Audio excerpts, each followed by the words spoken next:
Bonjour à tous, la McLaren 720S a laissé les prix du Subaru BRZ restylé et une campagne décalée Volvo pour promouvoir la sécurité de ses autos, c'est le menu du jour.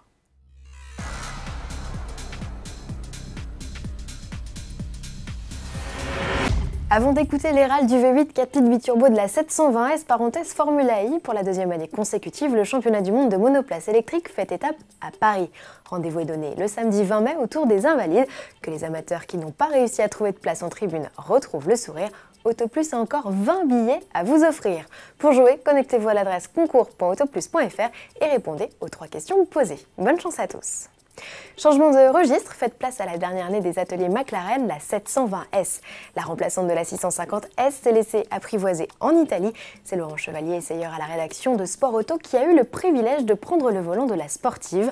Porsche, Ferrari et Lamborghini, déjà sans voix depuis sa présentation en mars dernier, ont-ils raison de trembler? Verdict en vidéo. Le gros point fort de cette McLaren, c'est son poids grâce au châssis monocoque en carbone. On est à 1420 kg annoncé avec les pleins. Ça correspond à 100 à 200 kg de moins que la concurrence.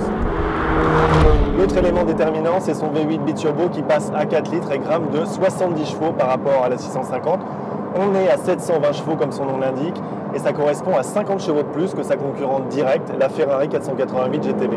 Si on résume, ça donne un poids plume et une puissance de supercar avec les performances qui vont avec. Au final, on s'aperçoit que McLaren poursuit sa route vers les sommets avec une prestation dynamique digne d'une supercar, une facilité de conduite de vrai GT. Il faut reconnaître que c'est assez extraordinaire.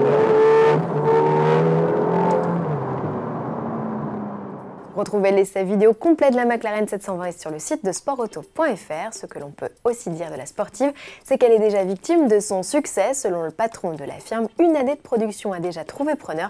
Cela représente 1400 720S commandés. Un petit rappel du prix, 249 175 € en France.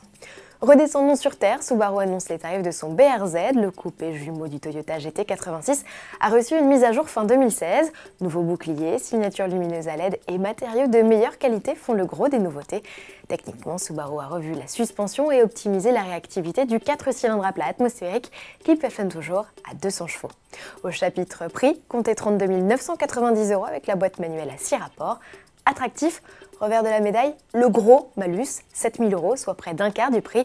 Avec la boîte auto, il est réduit de moitié. Coup dur pour le constructeur qui a donc décidé d'offrir aux clients 5 000 € de remise jusqu'au 31 juin 2017, de quoi ramener le prix du coupé à 35 000 €.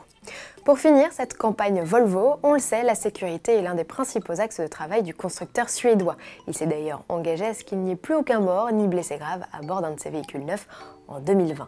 De quoi donc mettre un terme à la carrière des Doomy, ces fameux mannequins sans expression que l'on utilise lors des crash tests. Du coup, pour les occuper et espérer qu'ils trouvent un jour le sourire, Volvo a imaginé qu'en 2020, on puisse les adopter.